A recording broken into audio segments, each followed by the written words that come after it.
untuk Bapak Ibu Saudara kasih Tuhan. Bersyukur ya, tadi dikatakan kita sudah memasuki hari yang ke-23 di bulan Agustus. Bangsa Indonesia di bulan Agustus sungguh menjadi bulan yang sangat istimewa ya. Kalau gereja-gereja hamba-hamba Tuhan secara khusus menyampaikan tema khotbah berisi tentang kemerdekaan-kemerdekaannya. Bapak Ibu Saudara kasih Tuhan, hari ini pun kita akan belajar kebenaran firman yang mengingatkan kita bahwa kita adalah orang-orang yang dimerdekakan.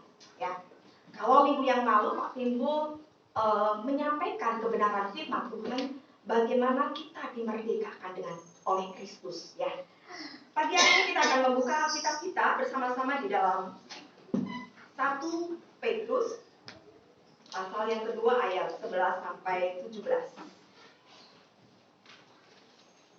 1 Petrus pasal 11 ayat 1 Petrus 2 ayat 11 sampai 17. RAI memberi judul peringatan untuk hidup sebagai hamba Allah. Ya, kita mau baca bersama-sama. Saya akan bacakan ayat yang ganjil, Bapak Ibu Saudara semuanya akan membacakan ayat yang genap. Ya, sudah menemukan semuanya Bapak Ibu ya? Saya akan memulai ayat yang ke-11. Demikian firman Tuhan.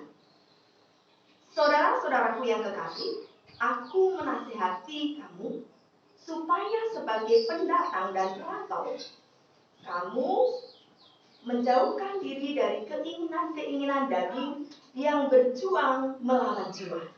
Dirilah hidup yang baik dengan bangsa-bangsa Yahudi, supaya apabila mereka memfitnah kamu sebagai orang bujana, mereka dapat melihatnya dari perbuatan-perbuatanmu yang baik dan memuliakan Allah pada hari yang menolong mereka. Tunduklah karena Allah kepada semua lembaga manusia, baik kepada raja sebagai pemegang kekuasaan yang tertinggi, maupun kepada wali-wali yang diutusnya untuk menghukum orang-orang yang berbuat jahat dan menghormati orang-orang yang berbuat baik. Sebab inilah kehendak Allah, yaitu supaya dengan berbuat baik kamu membungkamkan kepicikan orang-orang yang bodoh. Hiduplah saudara mereka dan mengasihi mereka yang menyalahgunakan kemerdekaan itu untuk menyembunyikan kejahatan mereka. Tetapi hiduplah sebagai hamba Allah. Hormatilah semua orang, kasihilah saudara-saudaramu, takutlah akan Allah, hormatilah raja. Bapak Ibu, saya akan mengajak Bapak Ibu Saudara kembali mengingat naskah kitab minggu yang lalu ya. Satu ayat saja di dalam Yohanes. Kita buka di dalam Yohanes 8 ayat 36. Kita akan baca bersama-sama. Yohanes pasal 8 ayat 36.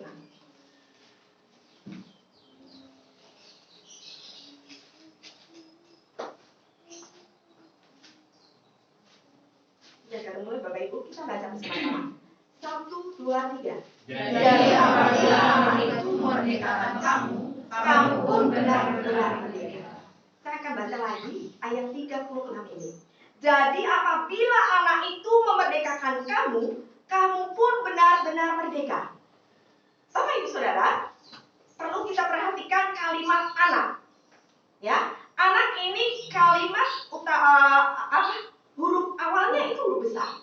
Anak di sini adalah Yesus Kristus. Jadi apabila anak itu, yaitu Tuhan Yesus, memerdekakan kamu, kamu pun benar-benar merdeka. Jadi bukan hal yang palsu. Ya, benar-benar bukan tipuan. Kamu sudah dimerdekakan. Benar nggak kita sudah dimerdekakan? Bapak Ibu Saudara kasih Tuhan, seringkali di antara kita ataupun rakyat Indonesia itu terlontar kalimat ini. Kita tuh sudah merdeka 75 tahun, tapi kita masih dijajah gitu. Dijajah apa? Kemiskinan lah, kebodohan lah, mudah terprovokasi lah, seperti itu. Kita masih dalam jajahan. Lah ini bukan merdeka sesungguhnya.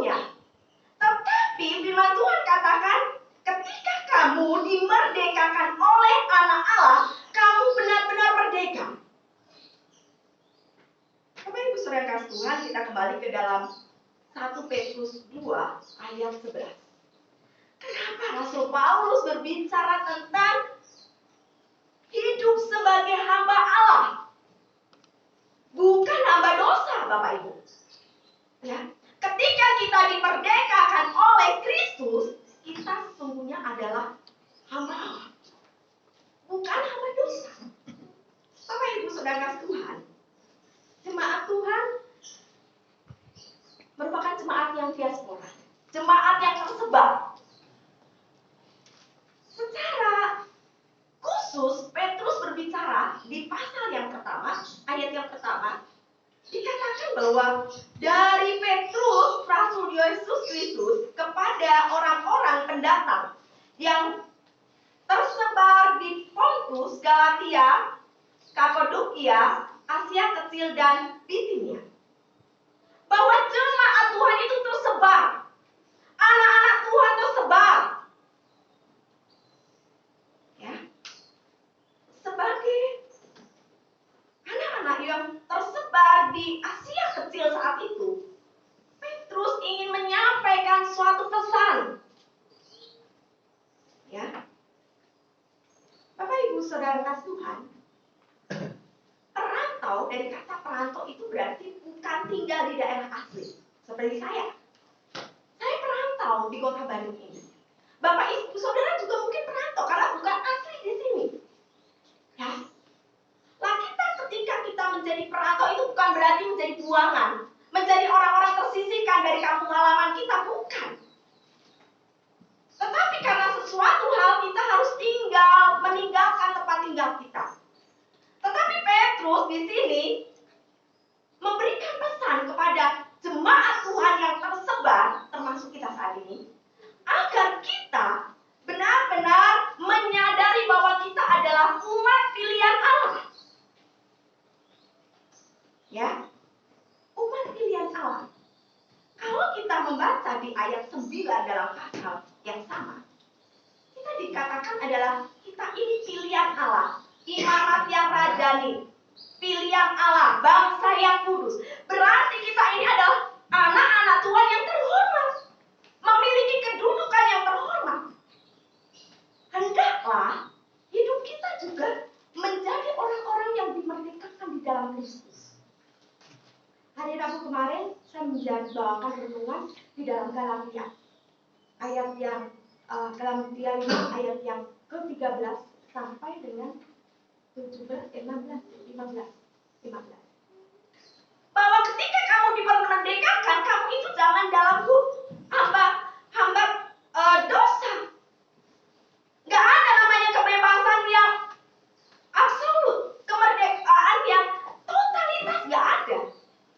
Ketika kita dimerdekakan, ternyata kita itu bertanggung jawab terhadap kemerdekaan kita. Bapak Ibu saudara kasih Tuhan, Petrus perlu menulis surat ini mengingatkan agar orang-orang yang ada di Asia Kecil saat itu menjaga sikap hidupnya sebagai seorang pengikut Kristus yang sudah dimerdekakan, ya, agar mereka menjauhi keinginan-keinginan daging. Dikatakan di ayat yang ke-11, menjauhkan diri dari keinginan-keinginan daging yang melawan jiwa. Bapak Ibu saudara kasih Tuhan, ya, saat itu kenapa Rasul Paulus mengatakan ini? Karena orang-orang Yahudi saat itu hidup di tengah-tengah orang-orang non-Yahudi, ya. Mereka itu bangsa yang terpilih di hadapan Allah, agar mengingatkan mereka untuk hidup sebagai orang yang sudah merdekakan oleh Kristus, sebagai hamba Allah. Bapak Ibu saudara kasih Tuhan, sebagai hamba Allah kita harus menunjukkan bagaimana gaya hidup kita. Kalau kamu orang Kristen di tengah-tengah orang yang tidak mengenal Tuhan, pasti kamu akan dilihat dari sikap hidupmu. Itu pasti. Untuk itu secara jelas Rasul Petrus mengatakan, yang pertama adalah miliki cara hidup yang baik.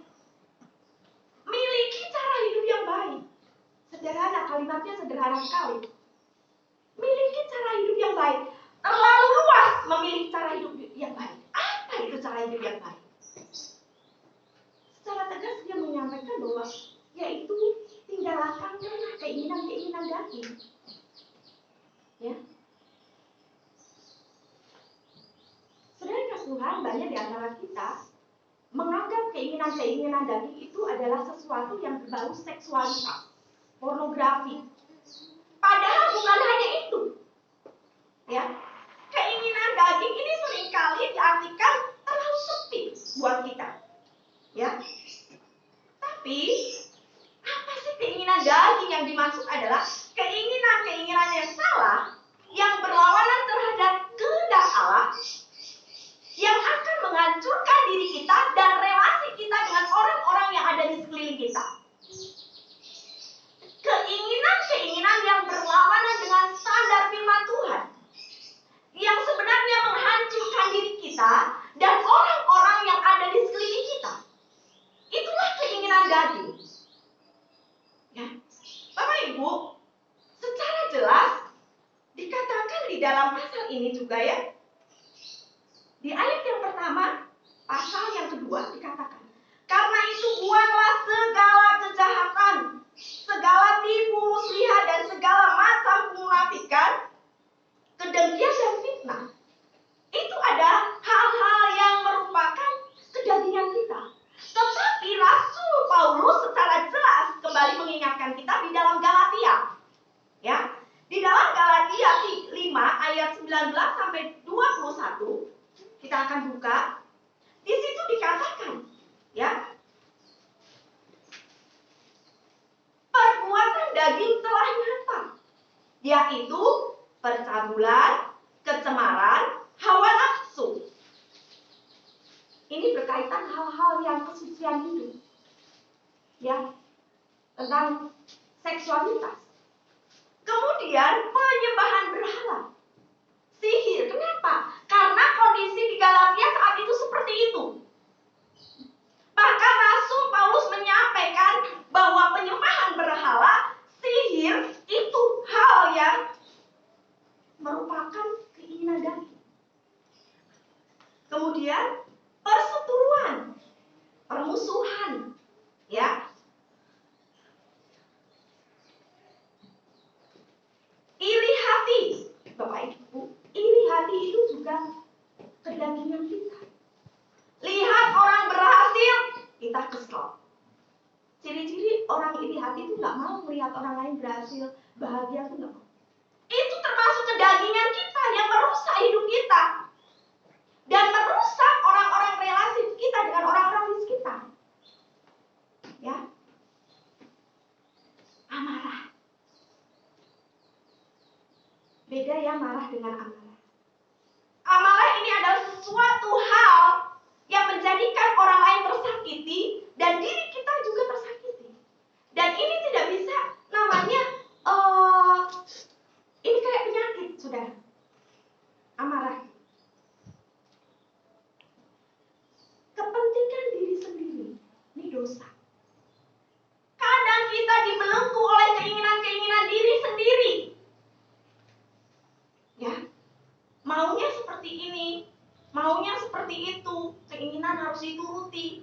Ya, hari Rabu kemarin katakan, anak-anak kadang-kadang pengen bebas, aku pengen bebas, gak ada aturan. Padahal ketika kita bebasan yang tidak ada batasnya itu akan menghancurkan, merusak, membunuh masa depan kita. Bukan membunuh langsung dor, gitu ya. Membunuh kehidupan kita. Kemudian pencederaan, ya, menyakiti orang lain. Roh pemecah, kedengkian, kemabukan, pesta pora, dan sebagainya. Secara jelas Rasul Paulus menyampaikan keinginan daging itu seperti itu. Contohnya pasti Bapak Ibu sudah ngerti dalam kehidupan kita sendiri. Ketika kita sudah tergantung terhadap sesuatu yang itu tidak membawa kebaikan dalam diri kita, itu pun kedagingan dan perlu kita buang. Karena itu seperti parasit. Ya. Seperti parasit. Harus diambil untuk memerdekakan kamu. Bapak Ibu Saudara kasihan, ketika kita berbicara meninggalkan keinginan daging dalam Alkitab, ada satu contoh, ya, yaitu tokoh Simson. Siapa yang tidak mengenal Simson? Simson ini seorang nasir. Dia dipilih, dikhususkan. Nasir itu artinya dipilih, dikhususkan oleh Allah. Tetapi di dalam kehidupannya, dia menuruti kedagingannya. Dengan dia kompromi terhadap dosa ketika dirayu oleh Delila. Kenapa Simson mengorbankan kepercayaan yang Tuhan tahu? Karena dia tergoda oleh Delila. Keinginan dagingnya. Ya. Padahal Simson ini seorang hakim. 20 tahun dia menjadi hakim. Tetapi dia tergoda oleh keinginan daging dan dia jatuh di dalam dosa. Merusak semuanya. Daud pun seperti ini. Tokoh Daud, tokoh yang diidolakan, pernah mengalami kejatuhan meskipun dia kemudian berpaling kepada Allah. Bapak Ibu Saudara kasihan, kadang kita berpikir seperti ini, kenapa sih tokoh-tokoh Alkitab juga berbuat dosa kok? Dia jatuh bangun. Ya. Karena kan saya manusia. Mereka aja ya seorang yang diurapi Tuhan jatuh dalam dosa. Ingat, ini justru mengingatkan kita bahwa di dalam kehidupan kita tidak bisa namanya tidak tergoda oleh keinginan daging siapapun kita, termasuk tokoh-tokoh dalam Alkitab. Sehingga kita saat ini ketika membaca kebenaran firman Tuhan melalui tokoh-tokoh ini diingatkan untuk mawas diri. Ya. Hidup kita itu tidak kebal terhadap godaan dosa, Bapak Ibu. Tidak kebal terhadap godaan-godaan kedagingan kita. Gampang sekali. Contoh ya, anak-anak. Mama, udah deh. Pokoknya aku mengambil keputusan untuk aku tidak lagi main game. Ya, untuk beberapa saat. Ya. Aku gak main game, beneran. Itu diucapkan. Tetapi ketika dia ketemu teman, dia bilang, yuk kita main bareng yuk. Iya main bareng. Gak bisa untuk mengekang. Ada fasilitas kok. Ada godaan kok. Itu hal yang praktis, yang kecil dalam hidup kita. Untuk orang-orang yang dewasa apa godaan kita? Bapak Ibu tahu semuanya dalam hidup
yang harus kita pertanggungjawabkan. Seorang ibu, misalnya saya, seorang ibu, seorang pengajar, seorang istri, hiduplah bertanggung jawab di dalamnya. Ketika kita menjadi seorang pekerja, hiduplah sebagai seorang pekerja yang bertanggung jawab. Sebagai seorang siswa, kalian hiduplah sebagai seorang siswa yang bertanggung jawab. Bekerja secara produktif. Kalau Tuhan memberikan nafas hidup sampai saat ini, kerjakan apa yang disebut produktif. Produktif tidak harus menghasilkan seperti orang lain. Tetapi apa yang bisa masih saya lakukan itu produktif. Paling tidak untuk diri kita. Kalaupun kita bukan untuk orang lain, bermanfaat orang lain, paling tidak untuk diri kita. Itu produktif. Itu yang Tuhan inginkan dalam hidup kita. Karena ketika Tuhan menciptakan manusia, Tuhan tidak memberi kebebasan, Adam, Hawa, kamu tinggal di Taman Eden, kamu hiduplah bebas. Enggak. Tuhan memberikan tanggung jawab. Peliharalah, rawatlah Taman Eden. Di situ juga tidak semuanya boleh dinikmati. Ada aturan-aturan yang Tuhan main.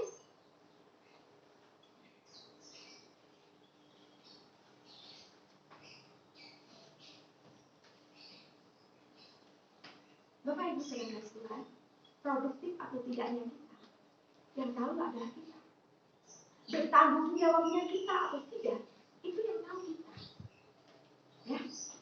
Kadang kita bisa memanipulasi, menutupi dari orang lain, dari pimpinan kita, dari orang tua kita. Tetapi Tuhan inginkan melalui Petrus adalah kita memiliki sikap hidup yang benar. Ya, sikap hidup yang benar. Sikap hidup yang baik. Baik ini ukurannya Tuhan, standarnya Tuhan, bukan standar manusia. Bapak Ibu, orang yang dimerdekakan ternyata memiliki tanggung jawab. Ya. Dikarenakan jangan kamu, ya, ketika ada orang yang menuduh kamu, orang itu melihat kamu. Perbuatanmu lah yang membela kamu. Kalau ada orang yang menuduh kamu tidak baik, nyatakan bahwa hidupmu baik. Saya tuh kesel. Saya pernah punya masa lalu yang gak baik. Saat ini saya berubah, tapi orang lain gak percaya. Apa yang dapat membuktikan itu semua adalah perbuatan kita, sikap hidup kita, pertobatan kita. Orang lain gak akan bisa melupakan apa yang kita lakukan. Tapi satu hal, perbaiki hidupmu sebagai rasa pertobatan. Ini yang Rasul Petrus mau. Kamu dimerdekakan. Kamu dibebaskan oleh siapa? Kristus sendiri. Yang kedua, Bapak Ibu Saudara Tuhan, tunduklah kepada Sang Pemegang otoritas. Apa sih otoritas? Ya, otoritas itu orang yang bertanggung jawab terhadap diri kita. Ya, kalau Tuhan pasti. Otoritas tertinggi adalah Tuhan. Tetapi ketika kita menjadi seorang perantau di dunia ini, siapa yang berotoritas atas hidup kita? Kalau kamu anak-anak, yang berotoritas atas hidupmu adalah orang tuamu, gurumu. Kalau kita anggota keluarga, istri, anak, yang berotoritas adalah kepala keluargamu. Para suami, para imam, jika kalian, kita semua pekerja, yang berotoritas atas hidup kita siapa? Di dalam tempat pekerjaan, yaitu pimpinanmu, bosmu.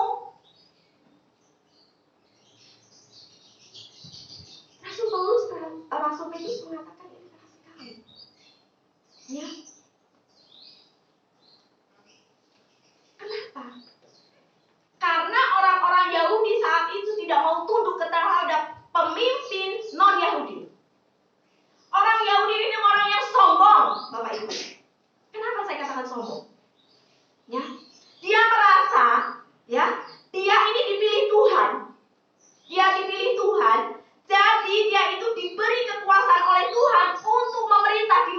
dimanapun dia berada, dia menjadi seorang pemimpin, pemerintah. Ya. Dan orang non-Yahudi harus tunduk kepada mereka. Itu kelemahannya. Ya. Tetapi Petrus mengatakan, ya, tunduklah terhadap pemerintah. Tidak peduli itu pemerintah itu orang Yahudi maupun non-Yahudi. Sama halnya dengan kita. Hari ini pun kita diingatkan agar kita tunduk pada otoritas yang ada di dalam hidup kita. Siapa? Orang tua kita, suami kita, hamba Tuhan, gembala kita, pemimpin kita, ya. Kalau kita pekerja, pegawai, ya, kepada pemimpin-pemimpin pemerintahan kita. Meskipun mereka tidak mengenal Tuhan, ya, meskipun mereka tidak mengenal Tuhan. Bapak Ibu saudara kasih Tuhan, ini hal yang sangat berat bagi orang-orang taat itu. Ya, harus tunduk, ya, kepada orang yang berotoritas. Ibu, saya punya pimpinan itu, aduh, killer banget. Dia itu teh, ya, bosi banget. Kadang-kadang kita dibentuk dengan pemimpin-pemimpin dan seperti itu. Pemimpin saya sotoy. Ketika saya lagi serius, kamu bayar saya. Saya juga punya orang tua, aduh, cerewetnya minta ampun. Ya, terlalu protektif. Saya punya suami terlalu posesif, terlalu ngatur, terlalu menuntut. Kadang-kadang kita dibentuk untuk menjadi pribadi sabar, barangkali, lebih bertanggung jawab barangkali, disiplin barangkali. Bapak Ibu, ini saya rasakan. Kadang-kadang Tuhan, kenapa ya seperti ini ya? Ada hal yang saya harus pelajari. Kamu itu ditajamkan, diperhalus karakter kamu. Kalau kamu menemui orang yang sangat menyebalkan, berarti kamu harus belajar sabar, belajar mengampuni. Bapak Ibu saudara kasih Tuhan, banyak anak-anak Tuhan, orang-orang Kristen yang tidak mau tunduk pada otoritas. Ya, tidak mau tunduk pada otoritas. Tuhan tuh memberkati hidup saya. Kenapa saya harus, kan saya ini bangsa yang terpilih. Kenapa saya harus tunduk pada otoritas? Seperti membayar pajak. Banyak kalau saya dengar, ya. Kemarin ada satu berita yang bilang begini ya, Pak Jokowi memberikan dana 600.000 bagi gajinya di bawah 3 juta ya, 5 juta. Tapi kenapa tidak semuanya bisa mendapatkan? Ternyata ada persyaratannya. Perusahaan pajaknya harus beres, tidak bermasalah, tidak berkendala. Tapi banyak anak-anak Tuhan menyembunyikan itu semua. Kalau di depan pemerintah, pura-pura miskin. Di depan orang, ngelihatin semua harta. Ya, kalau bisa mobil 5 dipakai semuanya, biar orang tahu. Tapi di depan pemerintah, kadang-kadang menyembunyikan asetnya. Ya, ini terjadi di dalam umat Tuhan. Ya, kalau di sini tidak ada Bapak Ibu. Ya, di sini semuanya disiplin membayar pajak. Puji Tuhan. Ya. Padahal Tuhan Yesus mengajarkan itu semuanya. Bayarlah pajak. Ketika Tuhan Yesus, ya, saat itu mengajarkan tentang pajak, orang Farisi sedang di dalam Matius 22. Kalau Bapak Ibu nanti baca di sana. Yesus itu sedang dicobai orang Farisi tentang membayar pajak. Yesus menyatakan, karena kamu di bumi yang bayarlah pajak. Gambar siapa yang ada di uang itu? Gambarnya pahlawan yang sudah mati. Ya kan, kalau Bapak Ibu lihat tuh, ya, di dalam uang kita yang paling besar ya 100.000. Gambar siapa? Serahkanlah itu. Gambarnya pahlawan yang sudah mati, masa saya menyerahkan kepada pahlawan yang sudah mati? Kepada pemerintah kalau kamu bayar pajak. Banyak orang yang gak mau bayar pajak tapi selalu kritik pemerintah. Bilang, jalan jelek, berlubang-lubang, pasti dikorupsi orang pemimpin. Sekarang pertanyaannya bukan gak usah lah menghakimi pemimpin. Kita bayar pajak enggak? Ya, sudah bayar pajak PBB belum Bapak Ibu? Belum, segera. Ya, Oktober jangan lupa ya. Ini bagian kita di dalam kehidupan kita. Bayarlah pajak. Ya. Kalau perpuluhan Bu, waduh ini berbicara tentang perpuluhan nih. Sebagai anak Tuhan kita tertib nggak perpuluhan? Gereja bukan pajak ya, tapi menyatakan syukur kita. Itu yang diajarkan Tuhan. Gereja selalu tahu kalau hamba Tuhannya bicara tentang perpuluhan, bisa lawan terus. Ya, mari kita akan bersama-sama menjadi anak Tuhan yang belajar untuk hidup memegang taat pada otoritas. Ya. Dalam persoalan protokol kesehatan, di masa pandemi ini pemerintah memiliki aturan, ya, memiliki aturan protokol kesehatan, ya, keluar rumah jika perlu. Sekarang perlu semuanya, jadi keluar rumah semuanya. Tapi ada catatan kedua, pakailah masker. Aduh, udah lupa tuh masker. Kadang-kadang masker jadi ini bantu. Sini ya, bukan lagi di sini, di sini. Pusing. Ya, hindari kerumunan. Aduh, Bu, libur Bu, udah stres, jalan-jalan, nggak jaga jarak. Ya. Sengaja berdesak-desakan. Seolah-olah kita nggak ingat aturan-aturan yang diberikan pemerintah. Cuci tangan. Kadang-kadang juga saya, aduh Tuhan, ingatkan lagi kalau keluar rumah jangan pakai masker. Ya. Kesadaran diri dalam diri kita belum ada. Kita masih terpukul oleh apa? Keinginan-keinginan diri kita. Ya. Tunduklah. Ya.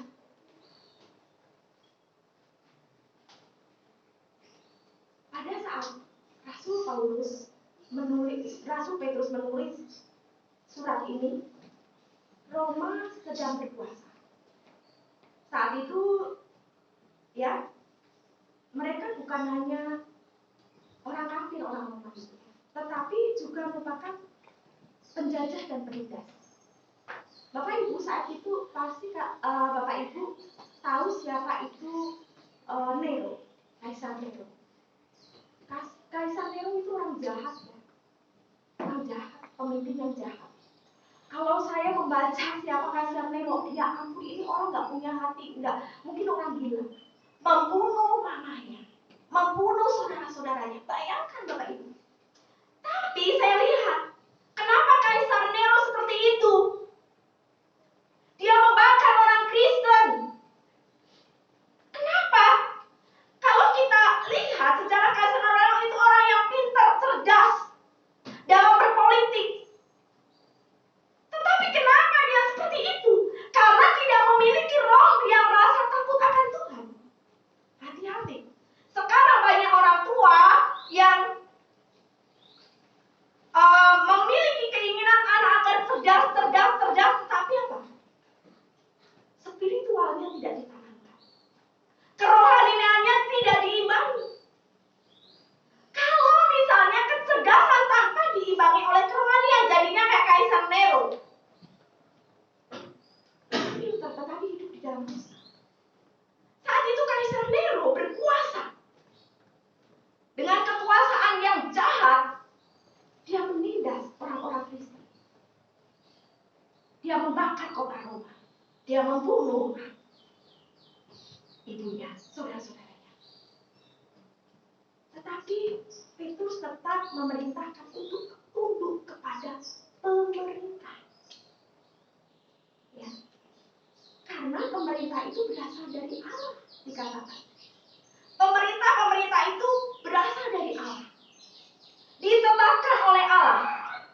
John Calvin mengatakan, ya, seorang filosof, dia katakan seperti ini. Segala jenis pemerintahan, bagaimanapun jahat, cacat, bobroknya, ya, tetap lebih baik dan lebih bermanfaat daripada tidak ada pemerintah dalam suatu daerah maupun di dalam satu daerah. Coba bayangkan kalau di dalam rumah tidak ada orang yang berotoritas. Rumah itu seperti apa, saudara? Seenaknya datang pergi, nggak ada aturan. Bayangkan juga negara Indonesia kalau tidak ada pemimpin pemerintahan, apa yang terjadi? Gak usahlah negara yang besar, RT, RW. Ini yang dimaksud. Tunduklah kepada pemerintah. Ya, tunduklah terhadap pemerintah. Karena alasan ketundukan kita itu bukan karena motivasi orang, bukan karena motivasi hamba Tuhan atau guru atau siapapun, tokoh agama itu. Tapi dasar ketundukan kita terhadap pemerintah itu adalah perintah Tuhan. Namanya perintah Tuhan. Tuhan itu sang pemegang otoritas tertinggi. Lakukan. Kenapa? Karena saya sudah dimerdekakan oleh Kristus. Alasan tunduk kita kepada orang yang berotoritas terhadap hidup kita adalah karena Kristus yang memerintahkan, bukan manusia. Bapak Ibu Saudara Tuhan, bagaimana hidup kita saat ini? Ketika kita sudah dimerdekakan dengan Kristus, apakah di dalam kehidupan kita sudah memiliki cara hidup yang baik, yang menyenangkan hati Tuhan, yang memuliakan hati Tuhan, meninggalkan keinginan dari kita? Keinginan dari kita apa yang perlu saat ini kita buang? Perlu kita biopsi. Karena itu merusak hidup kita. Itu seperti kanker. Harus kita bunuh. Hidupilah, milikilah kemerdekaan yang sesungguhnya. Ketika hidup kita tidak ada beban, kedengkian, ya, keceriaan, keinginan nafsu diri, hidup kita lebih bebas, lebih nyaman. Tertawa pun enak, makan pun enak, meskipun dengan ikan asin. Itu orang yang dimerdekakan rasanya seperti itu kalau digambarkan. Bukan aku sudah dimerdekakan terus aku makan nasi sama ikan asin, ini enaknya bukan. Mari Bapak Ibu, miliki cara hidup yang benar. Yang kedua, tunduklah pada sang pemegang otoritas. Siapa sang pemegang otoritas itu? Mari kita bersama-sama menjadi orang Kristen yang dimerdekakan. Kita nyatakan bahwa kita adalah orang-orang yang terhormat, seperti di dalam ayat yang ke-9. Ya. Tetapi kamulah bangsa yang terpilih, imamat yang rajani, bangsa yang kudus, umat kepunyaan Allah sendiri, supaya kamu memberitakan perbuatan-perbuatan yang besar dari Dia yang telah memanggil kamu keluar dari kegelapan kepada terangnya yang ajaib. Kita bukan lagi hidup di dalam kegelapan. Kita bukan lagi hidup di dalam penjajahan kedagingan kita. Sadarkan diri kita untuk hal itu. Firman Tuhan bukan hanya untuk kita simpan, tetapi kita lakukan. Kadang-kadang kita seperti seorang perempuan yang pengen bisa masak kue cake yang enak. Dia belajar untuk mau membuat kue. Bagaimana rasanya? Saya nggak bisa bikin kue. Kalau masak saya bisa, tetapi bikin kue saya nggak bisa. Tiap kali lihat Facebook ada yang posting tentang resep, dia selalu ketika dia lihat googlingnya di Google Dia lihat resep masakan, dia selalu simpan. Bahkan dia buat keripik, tetapi hanya untuk asin. Dia tidak pernah melakukannya, mengeksekusi dari resep-resep yang ada. Apakah dia akan menjadi seorang pembuat kue yang benar-benar nyata? Tidak pernah. Sama hidup kita. Ketika kita menjadi orang Kristen yang dimerdekakan, kita mendengar kebenaran firman Tuhan tiap minggu, tetapi tidak pernah melakukan dalam kehidupan kita, kita tidak akan menjadi namanya seorang pembawa kebenaran firman Tuhan seutuhnya. Dan kita tidak dimerdekakan. Tuhan memberkati kita semua.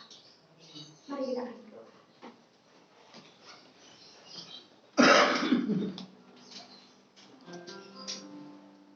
Kalau begitu,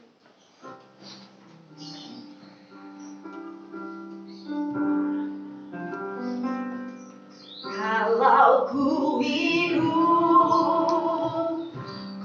hidup bagimu, hatiku tetap memandangmu. Dunia tak bisa menjauhkanmu dari kasih-Mu.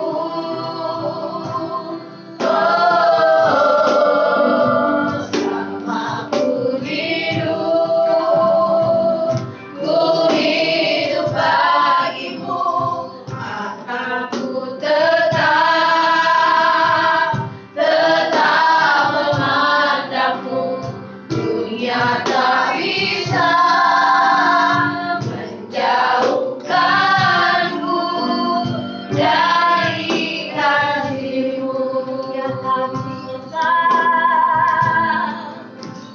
dunia tak bisa menjauhkanmu dari kasih-Mu.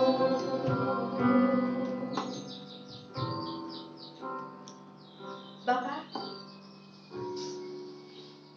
jadikan kami sebagai pribadi yang taat untuk terhadap otoritas, yang hidup dalam standar kebenaran. Kami tahu Tuhan, ketika Engkau memerdekakan kami, Engkau memberikan kepada kami tanggung jawab di dalamnya, untuk menikmati, untuk mengekspresikan kemerdekaan itu di dalam kehidupan kami sehari-hari. Pimpin kami Tuhan, mampukan kami yang kudus. Kami terbatas. Kami percaya kekuatan ilahi yang dari surga menolong kami untuk kami berbenah, untuk kami merefleksikan kebenaran firman Tuhan dalam hidup sehari-hari. Bawa jiwa kami, bawa hidup kami untuk tunduk terhadap otoritas-Mu, sehingga kami memiliki sikap hidup yang benar, dan kami menghormati, melakukan apa yang Engkau kerjakan di dalam hidup